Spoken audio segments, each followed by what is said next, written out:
Hello నమస్తే. నా పేరు పద్మజ. మనం చదువుతుంది భాషా సెక్షన్లో భాషా కౌశలం కా వికాస్. సో ఇందులో సస్వర్ వాచన్ చదువుకున్నాం. ఇప్పుడు మనం మౌన వాచన్ ఏంటో చదువుకుందాం. ఓకే, మౌన వాచన్ అంటే ఏంటి? లిఖిత సామగ్రికు చుప్చాప్ బినా ఆవాజ్ చుప్చాప్ బినా ఆవాజ్ నికాలే పడిన మౌన వాచన్ कहलाता है. అంటే లిఖిత సామగ్రి ఏదైనా రాసిన దానికి బయటికి వాయిస్ లేకుండా సైలెంట్గా చదివేదానికే మౌనవాచన్ అంటారు. అంటే సింపుల్గా సైలెంట్గా చదివేదానికే మౌనవాచన్ అని అంటారు. మౌనవాచన్ కా మహత్వ ఏంటి? మౌనవాచన్ మే థకాన్ కమ్ హోతీ హై. ఓ గట్టిగా అరిసి చదివితే దానిలో శ్రమ ఎక్కువ ఉంటుంది. సో థకాన్ కమ్ హోతీ. సైలెంట్గా చదవడం వల్ల శ్రమ తగ్గుతుంది. इसमें वाग्य यंत्रों पर जोर नहीं पड़ता. वाग्य यंत्र స్వరం మీద ఫోర్స్ ఉండదు అని. మౌన వాచన్ మే థకాన్ కమ్ హోతీ హై. ఆయాసం గట్టిగా చదివిసి ఆయాస పడిపోవడం అవి తగ్గుతుంది. ఓకే, వాగ్య యంత్ర పర్ भी జోర్ नहीं पड़ता है. వాగ్య యంత్రం మీద కూడా ఫోర్స్ పడదు అని. నెక్స్ట్ ఏంటి? మౌన వాచన్ మే నేత్ర और మస్తిష్క సక్రియ रहते हैं. నేత్ర సైలెంట్గా చదివినప్పుడు ఏటేటి పనికి వస్తుంది? కళ్ళు చూడాలి. నెక్స్ట్ ఓన్లీ మస్తిష్క్. ఓకే, సో ఈ రెండు యాక్టివ్గా ఉంటుంది. మౌన వాచన్ కే సమయ పాఠక్ ఏకాగ్రిత హోకర్ ధ్యాన్ కేంద్రిత కర్ పడతే హై. సైలెంట్గా ఉన్నప్పుడు సైలెంట్గా ఉంటారు, ఆలు ఉంటారు. బయట ఉన్నప్పుడు కాన్సన్ట్రేట్తో చదువుతారనమాట. मौन वाचन అవకాశ का సదుపయోగ करता है. అవకాశ का సదుపయోగం టైం పాస్ ఖాళీగా ఉన్నప్పుడు సైలెంట్గా చదువుకొని నాలెడ్జ్ని పెంచుకోవచ్చు. మౌన వాచన్ మే సమయకి బచత్ హోతీ హై. సో టైం సేవ్ అవుతుంది. సో దీని గురించి గ్రే అండ్ రీస్ కేక్ పరీక్షణ ద్వారా యహ పతా చల్తా హై కి వాళ్ళిద్దరు అబ్జర్వేషన్లని ఏంటి తెలుస్తుందంటే కక్ష 6वीं के बालक 6th క్లాస్ పిల్లడంట ఒక నిమిషంలోని, ఇది కూడా ఒక క్వశ్చన్ వచ్చింది. ఓకే, ఒక్క నిమిషంలోని సస్వర్ వాచన్ 170 వర్డ్స్ చదివితే అదే మౌన వాచన్లోని ఆ ఒక్క నిమిషంలోని 210 వర్డ్స్ చదవగలుగుతాడు అనమాట. ఇంకా డీటెయిల్గా తెలుసుకుందాం దీని గురించి. మౌన వాచన్ కే ద్వారా ही हमारा मनोरंजन भी होता है. एंटरटेनमेंट కూడా అవుతుంది. ओके, मानसिक विश्रांति के लिए भी मौन वाचन बड़ा उपयोगी है. मानसिक विश्रांति. नेक्स्ट, सस्वर वाचन में नेत्रों को मस्तिष्क का उच्चारण उपयोगी अवयवों को तथा कानों को पर्याप्त श्रम करना पड़ता है. सस्वर వాచనలోని నేత్ర మస్తిష్క ఉచ్చారణ చేసే అవయవాలు, అదే ప్రొనౌన్సియేషన్ చేసే అవయవాలు, కానం మన వాయిస్ మనమే వింటాం కదా. సో ఇవన్నిటికీ శ్రమ పడుతుంది అనమాట. जबकि मौन वाचन में केवल नेत्र और मस्तिष्क ही सक्रिय रहते हैं. मौन వాచనలోని నేత్ర ఇంకా మస్తిష్క ఈ రెండే సక్రియ ఉంటుందన్నమాట. సో బ్రూక్సన్ తథా గేట్స్ అనే వాళ్ళిద్దరు ఏమన్నారు? చాలా అంటే वयस्क व्यक्तियों का मौन वाचन उनके सस्वर वाचन की अपेक्षा द्रुत गति से होती है. द्रुत అంటే तेज, तीव्र, स्पीड.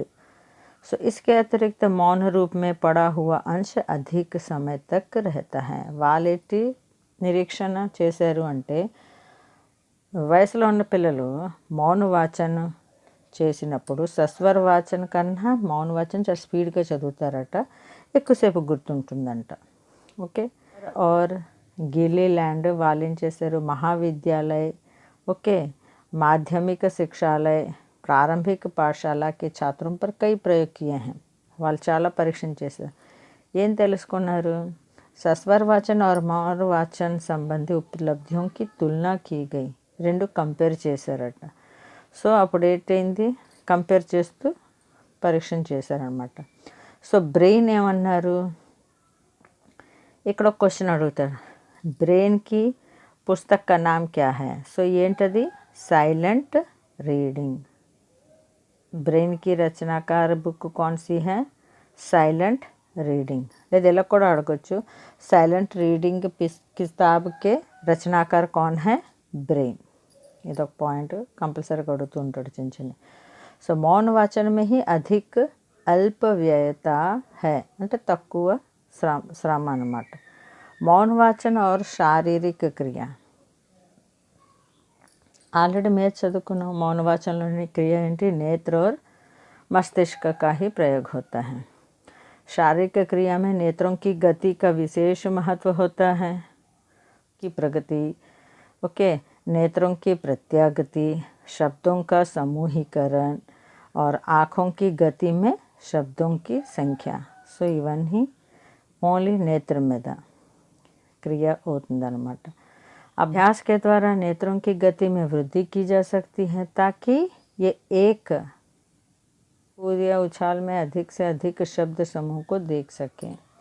ఓకే, ఎందుకు నేత్రం కి తేజ్ గతి అంటే ఒక్క క్షణం చూసినా సరే వాళ్ళు చదివిన స్పీడు నోట్తో చెప్పి మైండ్లో ఆలోచించి నోట్తో చెప్పి బయటికి పలికే లోపున వాళ్ళు సైలెంట్గా చదివేసుకుంటారు. స్పీడ్ పెరుగుతూ ఉంటుంది అనమాట.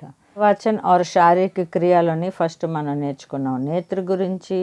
ఇప్పుడు మనం ఏంటి నేర్చుకుంటున్నాం? మానసిక క్రియ. మౌन वाचन और मानसिक क्रिया. सो मानसिक क्रिया में अर्थ ग्रहता सबसे प्रमुख होता है.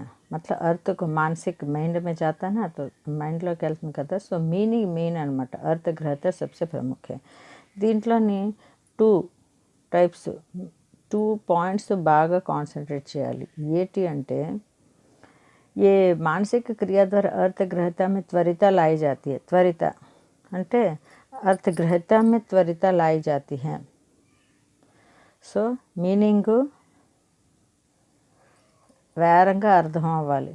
ఓకే, जब अर्थ ग्रहण करने के लिए तत्परता आ जाएगी तब मौन वाचन की गति भी बढ़ जाएगी. ఎంత వేరంగా అయితే మనం వర్డ్ తలకు మీనింగ్ వేరం గ్రహిస్తామో అంత వేరంగా మౌన వాచన్ చేసినప్పుడు ఆ స్పీడ్ కూడా పెరుగుతూ ఉంటుంది. సో ये 2 बातों में लाई जा सकती है. ఫస్ట్ ఏంటి? నేత్రం ద్వారా జల్దీ జల్దీ, ఇక్కడ అర్థ కాదు శబ్ద గ్రహణ కర్నా హై.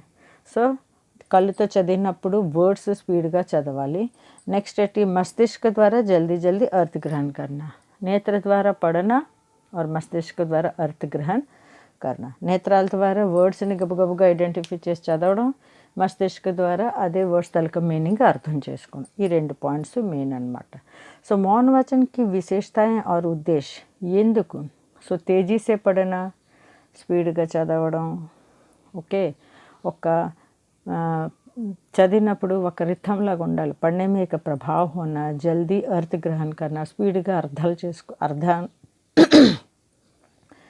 స్పీడ్గా ఒక్కొక్క వర్డ్ తలక మీనింగ్ తెలుసుకోవడం.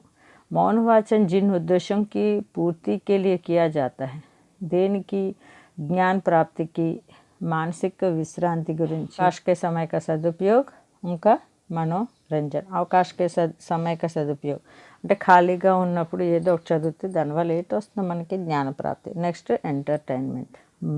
వాచన్ గతి పర్ ప్రభావ్ ఎలాగ పడుతుంది స్పీడ్? సో అభ్యాస్ సే పూర్వ ఏ ప్రాక్టీస్ లేకుండా 120.1 వర్డ్స్ చదువుతాడు ఒక నిమిషంలోని. అదే 1 వీక్లో ప్రాక్టీస్ చేస్తే 134.4 వర్డ్స్ చదువుతాడు. సెకండ్ వీక్ 2 వీక్స్ వరకు ప్రాక్టీస్ చేస్తే 148.9 వర్డ్స్ చదువుతాడు అనమాట. అలాగే థర్డ్ వీక్లోని 173.4 వర్డ్స్ చదువుతాడు. అంటే मौन वाचन के अभ्यास द्वारा अर्थ ग्रहता और वाचन गति बढ़ाई जाती है. मौन वाचन ద్వారా స్పీడ్గాను అర్థం చేసుకోవడం కూడా జరుగుతుంది. సో मौन वाचन कब कराया जाए? ఎప్పుడు చేయాలి? प्रारंभ में तो बालक बालिकाओं के लिए सस्वर वाचन की निरंतरता आवश्यक है. స్టార్టింగ్ చిన్నపిల్లలకి సస్వరం రోజు చేయించాలి. కానీ जैसे जैसे आयु में वृद्धि होती है, పెద్ద అవుతారో उनके वाचन में प्रवाह आता है, वैसे वैसे सस्वर वाचन का त्याग करना चाहिए. ఓకే, సో పెద్ద కొలది వాళ్ళు సస్వర వాచన, ఇప్పుడు మన పెద్ద ఇప్పుడు పెద్ద నోరు పెట్టి బయటికి చదివితే నవ్వుతారు కదా. సో కొంచెం పెద్ద క్లాస్కి వచ్చేసరికి వాళ్ళు సస్వర వాచన్ని త్యాగం చేయాలన్నమాట. సో దీని గురించి జడ్ ఏమంటున్నాడు? अध्यापकों को यह बात अच्छी प्रकार से समझ लेनी चाहिए कि उच्च कक्षाओं में हाई क्लासेस గురించి अच्छी विधि मौन, हाई क्लासेस గురించి मौन वाचने మంచిదంట. जब कोई बालक चलना सीखता है तो खिसकना छोड़ देता है। इसी प्रकार वह मौन वाचन में निपुणता प्राप्त कर लेता है तो సస్వర వాచన్ की आदत छोड़ देता है। చిన్నపిల్లలు ఉంటారు, బంగురుతూ ఉంటారు, వాళ్ళకి నడకొస్తే బంగురుతారేంటి, బంగరడు కదా. అలాగే మౌన వాచన వచ్చేసిన తర్వాత వాళ్ళు సస్వర వాచన చెయ్యరు అని ఎవరంటారు? జడ్ అన్నమాట. पहले यह बताया जा चुका है कि तीसरी कक्षा से बालक बालिकाओं की मौन वाचन की गति सस्वर वाचन की अपेक्षा बढ़ जाती है, इसलिए तीसरी कक्षा से ही मौन वाचन का प्रारंभ कराया जाना चाहिए. సో ఇది మెయిన్ పాయింట్. ఎగ్జామ్లో అడిగాడు कौन सी कक्षा से మౌన్ వాచన్ ప్రారంభ్ కియా జాతా హై అని అడిగాడు. ఏ క్లాస్ నుంచి మౌన్ వాచన్ స్టార్ట్ చేస్తారు, ఏ క్లాస్ నుంచి? తీసరీ కక్ష అని అన్నాడు. సో ఇదొక ఇంపార్టెంట్ చూసుకోండి. మౌన్ వాచన్ करते समय किन बातों को ध्यान रखा जाए? ఏంటి? ఏకాగ్రచిత్ హోకర్ మౌన్ వచన్ కియా జాయ్, ఫుల్ కాన్సన్ట్రేట్ చేసుకొని. మౌన్ వచన్ సే పూర్వ ఛాత్ర छात्राओं को విషయ వస్తు से పరిచిత, దేని గురించి చదువుతున్నావు అది అర్థం దేని గురించి చదువుతున్నావు తెలుసుకోవాలి. మౌన్ వాచన్ का अभ्यास नियमित रूप से రోజు క్రమం తప్పకుండా చేయాలి. नेत्रों की प्रगति तथा प्रत्यागति का अच्छा अभ्यास कराया जाए ताकि वे कूद के अधिक से अधिक शब्द देख सके. ఒకేసారి ఎక్కువ వర్డ్స్ గబగబగా చూడగలగాలి, చూస్తే కదా చదివినట్టు. कक्षा में हर एक बालक के लिए प्रगति पत्रक रखा जाए ताकि उसे ठीक प्रकार से निर्देशन दिया जा सके. అంటే ప్రతి ఒక్క క్లాస్లోని ప్రతి ఒక్క అబ్బాయి దగ్గర ప్రోగ్రెస్ షీట్ ఉండాలి. దానివల్ల వాడికి ఒక గైడెన్స్ దొరుకుతుంది ముందుకెళ్ళడానికి. సో समय समय पर छात्रों के मौन वाचन की गति की जांच होती रहनी चाहिए. వాడు మౌన వాచన చదువుతున్నా లేదో దానికి మనం టెస్ట్ చేస్తూ ఉండాలి. మౌన్ వాచన్ के समय బాలక బాలికాయ ఫుస్ఫుసాయ नहीं, సైలెంట్ రీడింగ్ కదా అని అలాంటప్పుడు పిల్లలు ఒకరికొకరు మాట్లాడుకోకూడదు, చూసుకోవాలన్నమాట. बालकों को इस बात का पता होना चाहिए कि द्रुत गति से मौन वाचन करने की क्या उपयोगिता है. द्रुत गति స్పీడ్గా చదివి సైలెంట్గా ఉండి స్పీడ్గా చదవడం ఏంటి లాభమో పిల్లలకి తెలియాలి. मौन वाचन से पूर्व बालक बालिकाओं को इस बात का पता होना चाहिए कि वे मौन वाचन क्यों कर रहे हैं, ఎందుకు సైలెంట్ రీడింగ్ చేస్తున్నారో దాని గురించి కూడా తెలియాలి. సో నాలెడ్జ్ గురించా ఎంటర్టైన్మెంట్ గురించా అని. సో నెక్స్ట్ ఏంటి, మౌన్ వాచన్కి సీమ చూద్దాం. మౌన్ వాచన్కి సీమ అంటే చాలామంది ఏమంటున్నారంటే పిల్లలు మౌన్ వాచన్ చేస్తూ ఉండడం వల్ల వాళ్ళకి అబ్జర్వేషన్ చేయకపోవడం వల్ల వాళ్ళు చదివినప్పుడు చాలా మిస్టేక్స్ వస్తుంది. సో मौन वाचन के संबंध में अवतरण का सस्वर वाचन हो जाता है तो ఏదైతే మౌన్ వాచన చేయాలో సైలెంట్ రీడింగ్ చేయాలో ఆ పారాగ్రాఫ్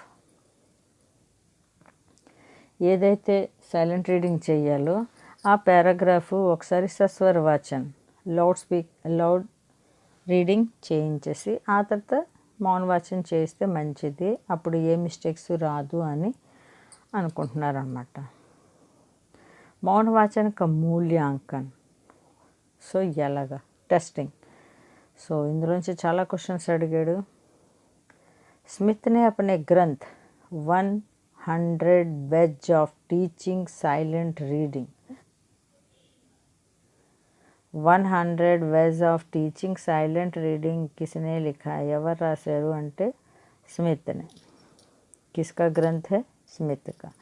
సో అందులో ఏమని రాశారు అంటే अवतरण के मुख्य शब्दों को श्यामपट पर लिख दिया जाए और उनके आधार पर छात्र छात्राओं को अवतरण का सारांश लिखने के लिए कहा जाए.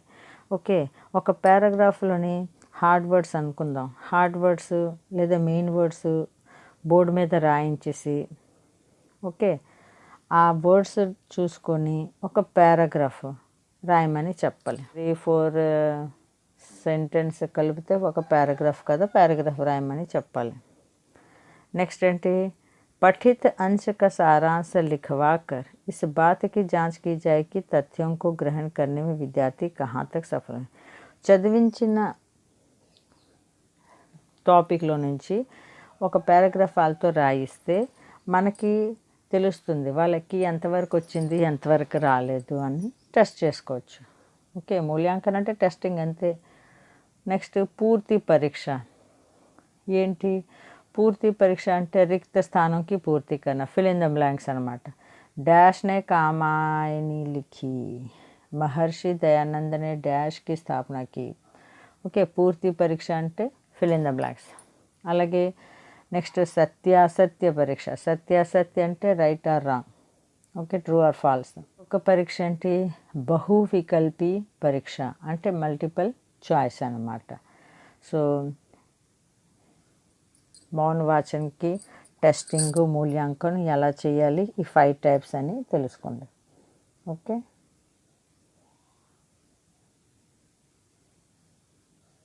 5 టైప్స్లోని ఫస్ట్ ఏంటి, మనకి అప్పుడప్పుడు ఇందులో కూడా ఇస్తూ ఉంటాడు, కొన్ని వర్డ్స్ ఇచ్చి ఆ వర్డ్స్ తోటి ఒక పారాగ్రాఫ్ తయారు చేయమంటారు. యాక్చువల్గా 3rd 4th క్లాసెస్ పిల్లల నుంచే స్టార్ట్ అయిపోతుంది. నెక్స్ట్ చదివిన అంశం మీద, చదివిన దాని మీద ఒక చిన్న పారాగ్రాఫ్ రాయమని చెప్పడం. Okay, next fill in the blanks, next true or false, last multiple choice అనమాట. ఓకే, మీకు నచ్చినట్లయితే సబ్స్క్రైబ్ చేయండి, కామెంట్స్ చేయండి. అంతవరకు సెలవు, మళ్ళీ నెక్స్ట్ వీడియోలో కలుద్దాం.